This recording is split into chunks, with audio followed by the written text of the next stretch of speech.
Olá, eu sou Ingrid Merenda, tenho 34 anos, sou mãe de uma criança diagnosticada com síndrome de Williams. Tem 4 anos e meio que eu descobri a síndrome através de um exame específico, porque a escola pediu uma avaliação psicomotora e através de uma psicomotricista junto com a pediatra nós começamos a investigação e levamos quase 10 meses para obter o diagnóstico. Passamos por todos os tipos de especialistas, desde oftalmo, desde endócrino, cardiologista, neuro, vários, até audiometria, ressonância da cabeça, tudo ela fez. E nós não tínhamos ainda nenhum resultado, até que eu fui encaminhada para uma geneticista. E só de olhar, essa doutora, a doutora Raquel Boy, ela falou: mãe, acho que é síndrome de Williams, mas vamos fazer um exame para confirmarmos. E nisso nós fizemos o exame e realmente deu positivo. No primeiro momento foi muito difícil, porque quando você para ler, você realmente tem medo de tudo. A primeira coisa que você tem medo é perder a tua filha, que é o teu bem maior, que é tudo que você sempre sonhou, pelo menos eu sonhei na minha vida, ter uma filha. Sempre tive muito custo de criá-la, de educá-la sozinha, foi muito difícil. Então, meu maior medo foi perder minha filha, mas com o passar do tempo, fui buscando novos especialistas e tratamentos e graças a Deus a síndrome dela veio mais branda.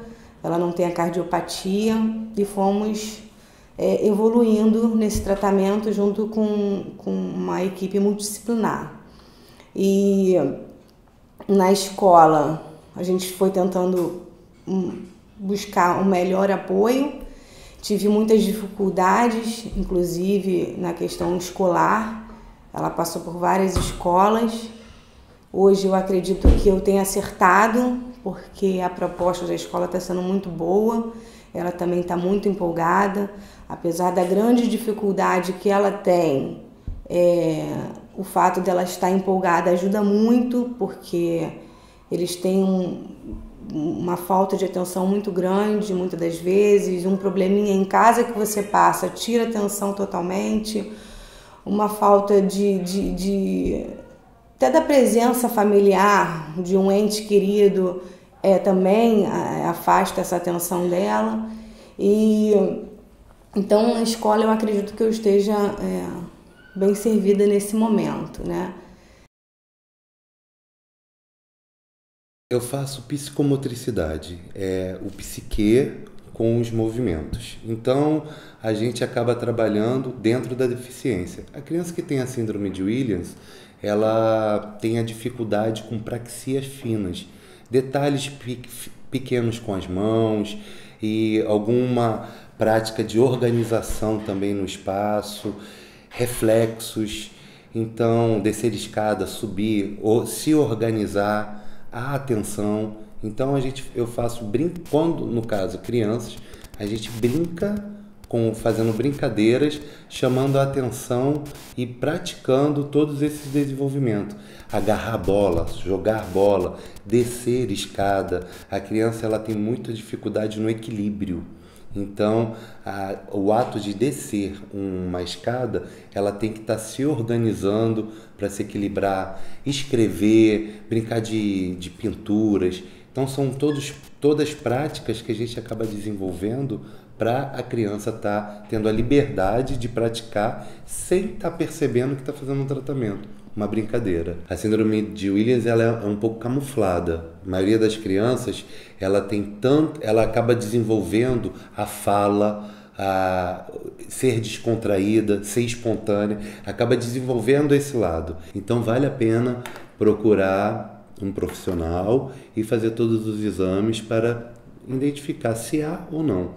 A criança ela é muito desenvolvida na fala, então isso acaba camuflando muito uma deficiência. Ou seja, a síndrome não escolhe quem vai pegar e qual é a classe social. E na maioria das vezes as pessoas com uma classe social inferior acabam não desenvolvendo mesmo o tratamento, e desenvolve mais a síndrome. Então a criança fica mais desatenta, com menos propriocepção do espaço, com menos coordenação motora.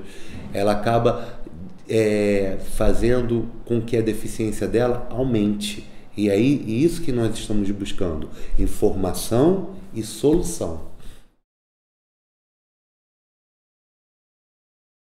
A criança com síndrome de Williams, ela precisa de um empenho bem grande de muitos profissionais, porque ela precisa de um fisioterapeuta, ela precisa do fonoaudiólogo, ela precisa do neurologista, do cardiologista, né? Então, e do geneticista também, né? Tudo isso precisa fazer parte do trabalho com a síndrome de Williams, com crianças com síndrome de Williams, né? E outras síndromes associadas também. Porque você falar, é síndrome de Williams, eu acho que o rótulo realmente já deixa uma situação bastante difícil para o futuro dessa criança. Porque hoje ela é pequena, amanhã ela vai ser um adulto já rotulado, tá? Com dificuldades, e ela precisa do apoio não só dos profissionais da saúde, como também da família. E a família inteira precisa se empenhar nisso, porque ninguém espera nem quer para a vida, né, uma situação dessas. Não é das piores. Você olha para uma criança, você não diz o que ela tem. Você só vai começar a perceber isso no dia a dia, no transcorrer do desenvolvimento dessa criança.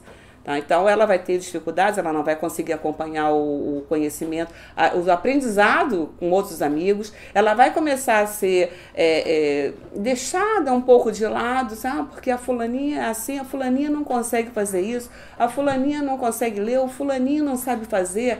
Então, isso é muito importante que não aconteça, que as escolas comecem a pensar em criar classes especializadas para síndromes, que essas crianças sejam trabalhadas de acordo com as necessidades individuais, né? Sem que sejam, vamos dizer, discriminadas. E que professores, os ajudantes, os colaboradores entendam essas necessidades. Eu sou Raquel Boy, eu sou médica geneticista. Eu tenho a oportunidade de trabalhar com síndrome de Williams há mais de 10 anos, bem mais, né? E é uma condição geneticamente determinada e pouco diagnosticada, né? Não deva ser tão incomum, ainda está dentro do grupo das doenças raras, mas é importante a gente chamar a atenção dos pais para aquelas crianças em que tem algum atraso de desenvolvimento. Que é isso? Crianças que às vezes demoram um pouco mais a se sentar, a falar, a andar, e que muitas vezes são crianças que chamam a atenção pela alegria, são muito sociáveis, mas tem dificuldades específicas do aprendizado de forma variável, né? A gente nunca categoriza muito bem, porque a questão do aprendizado nas crianças com síndrome de Williams é bastante variável, e chama atenção alguns aspectos da face deles, né? O filtrozinho aqui dessa região é apagado, os lábios são mais grossinhos, o olhinho às vezes parece que está sempre inchadinho, se pensa num problema renal e não é um problema renal.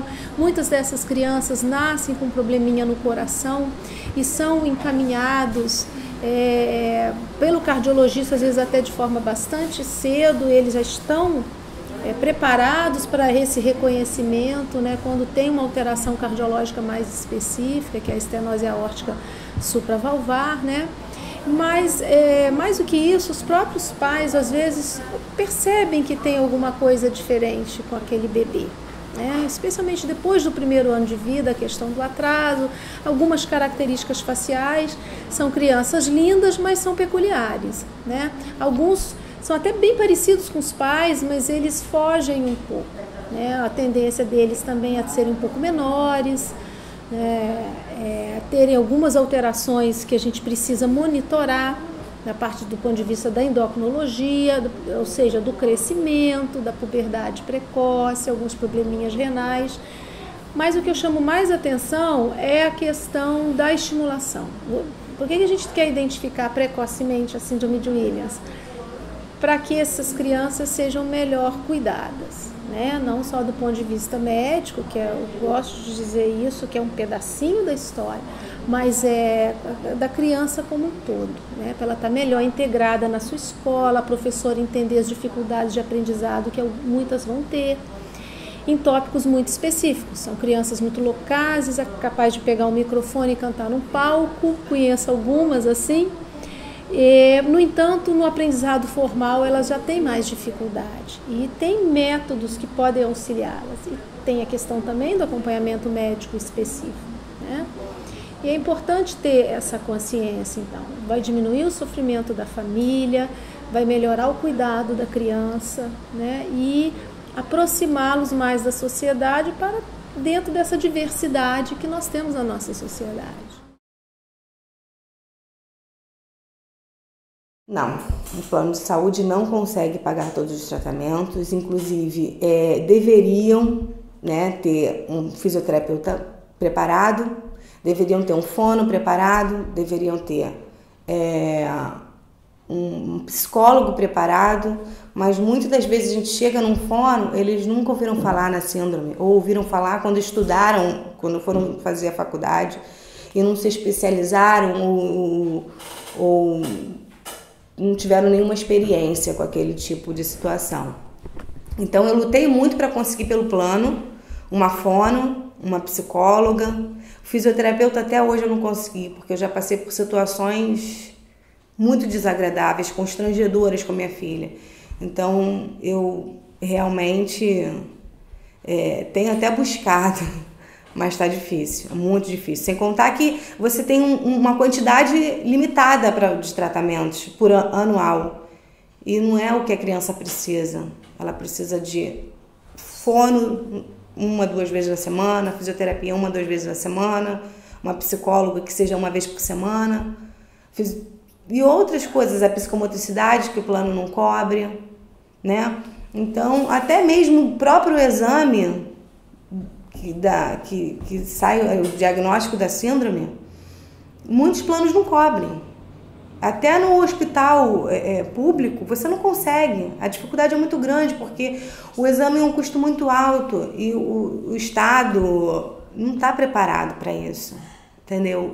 Infelizmente é uma dificuldade muito grande. Você tem que ter muita persistência, você tem que buscar muito. Até os próprios médicos, para você encontrar um médico que realmente entenda um pouquinho sobre a síndrome ou outras, não só a síndrome de Williams, como outras síndromes raríssimas aí, são pouquíssimos médicos, você conta nos dedos.